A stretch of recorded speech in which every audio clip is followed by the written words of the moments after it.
All right, we'll open up the floor here in Columbus for questions for Brandon. Adam King, WBNS. Brandon, what's it been like to watch yourself grow throughout this season and become a part of this offense and get ready to go when your number's called? It's been amazing so far. Just going through last year, the last game, and seeing where I was at to now, it's been amazing.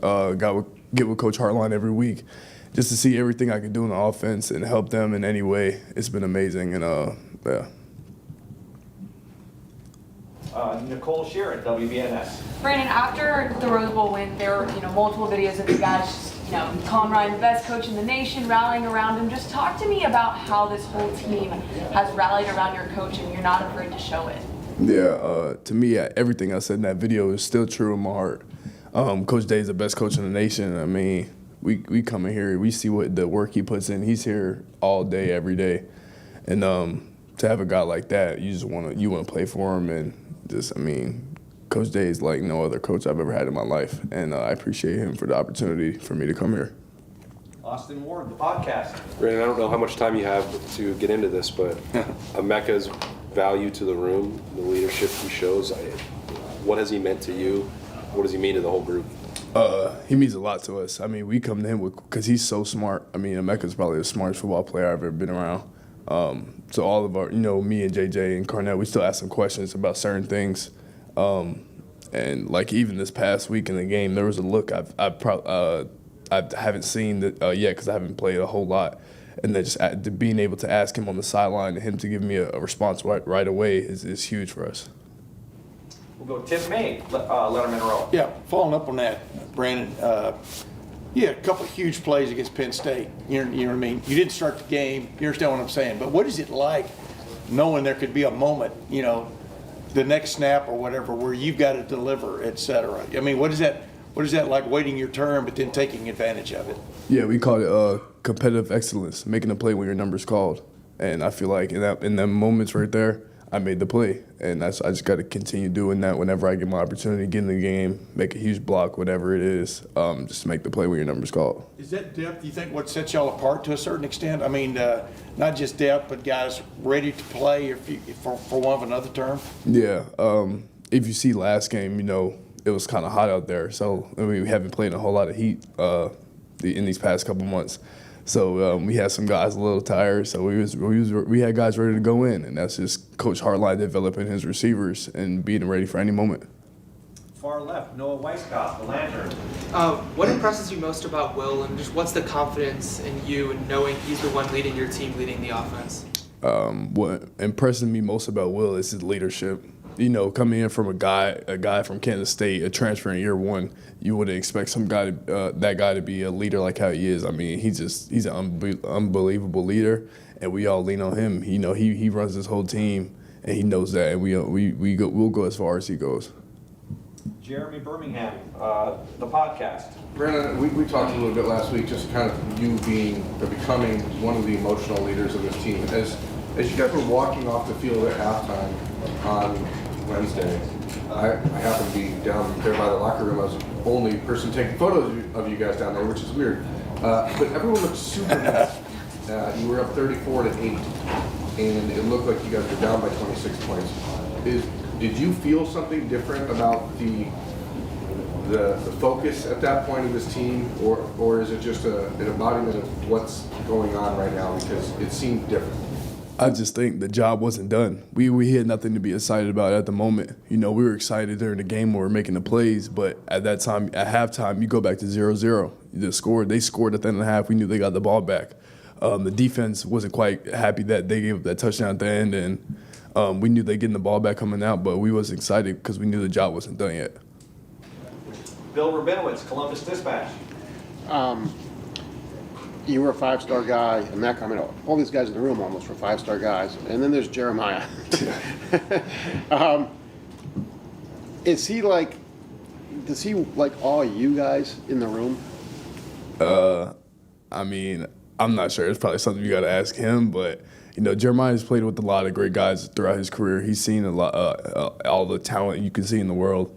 But I don't know if he's ever in awe, but I mean. Are you in awe of him? Oh, am I? Oh, yeah. I mean, I'm not surprised at anything he does now. Like I've seen him since we were 9 years old. So anything he does, any one-hand catch, I've seen. I'm not surprised at anything he does.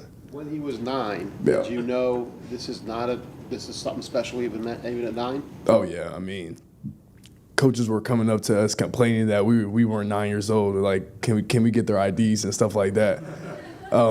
So I mean, there's definitely some footage like we got to go find. But the plays we used to make when we were younger, just to see where he is now is amazing. And yet he seems very unaffected by all of the startup. Yeah. How does that happen?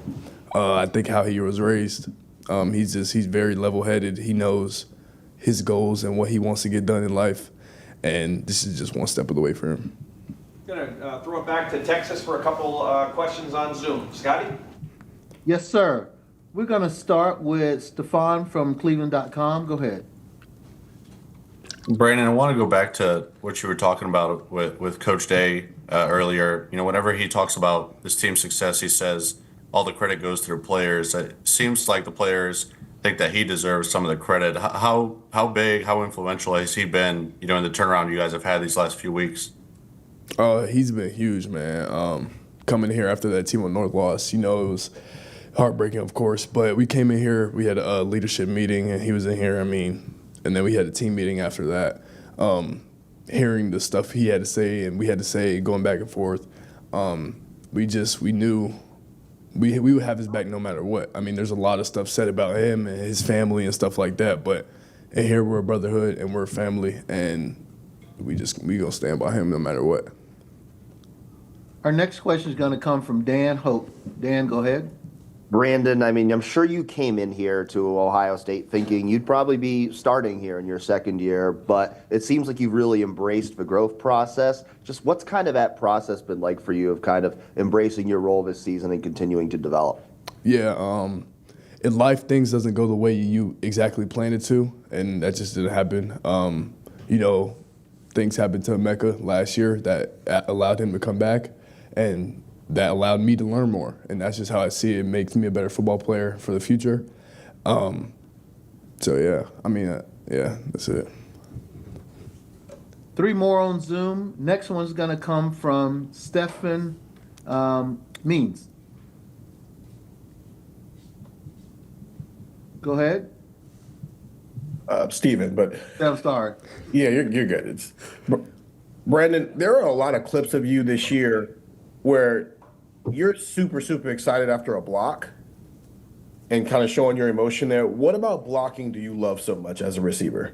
Just being able to hit another guy with all my power as hard as I can, without getting any consequences, except if you hold, of course. But yeah, just bringing that power. I mean, I heard some of the defensive guys telling me yesterday, they was like, bro, I would hate to go against you. So knowing that from the defensive guys, so I know what the other defensive guys are thinking, like, just keep bringing it to them. They not going to like it for 4 quarters. That's my mindset.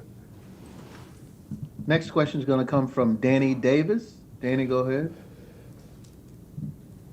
Hey, Brandon, what are your impressions of these Texas defensive backs and just kind of what you've seen from them on film so far?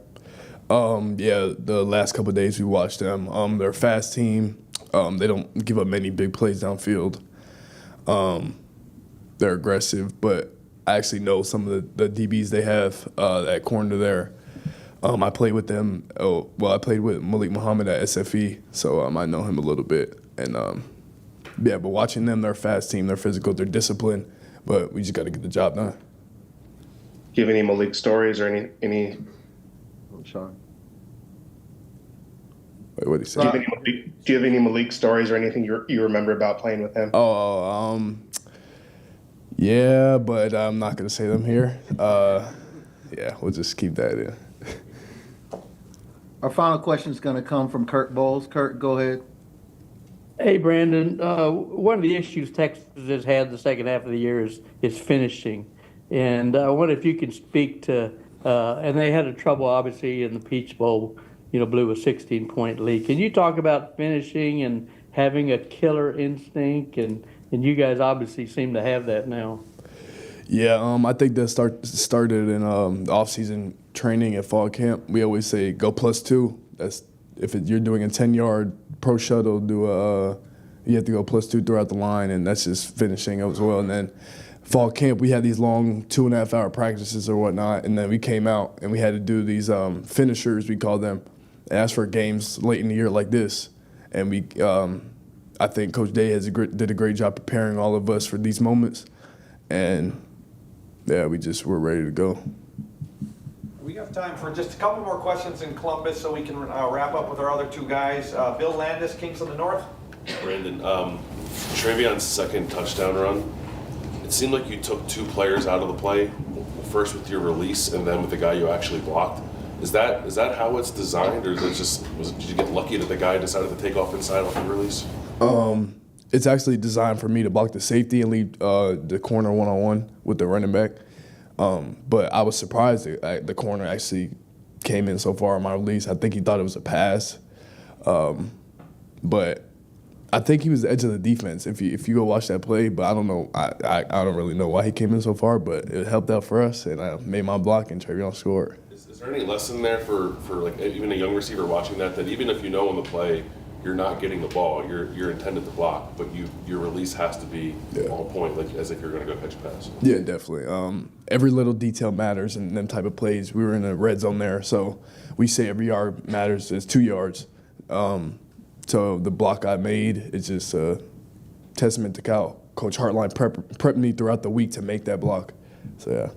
And final question, Joey Kaufman, Columbus Dispatch. Brandon, Will has been throwing the ball deep well lately, especially the way you guys have opened games. What do you think is clicked for you guys and for him in watching those plays? A lot more confidence. I say throughout the year, we weren't always there as an offense. We didn't quite know our identity, and now slowly but surely, I think we found that, and we're going to keep on rolling. And he's made some great throws, and yeah. I'm sorry, Brandon, I do have one more. Steve Hellwig, 24/7 Sports. Yeah, Brandon, there have been opportunities for you to play a huge role on offense, and the number of plays you play in a game can differ from one week to the next, but the opportunity is coming sooner rather than later for you to be an every down player. Just what are the things you need to do in your game to take it from where it is now to be an every down guy? I think there's a lot of things I can work on in my game. I would say continuing to be football smart, my IQ, just knowing what the defense is going to do before they do it.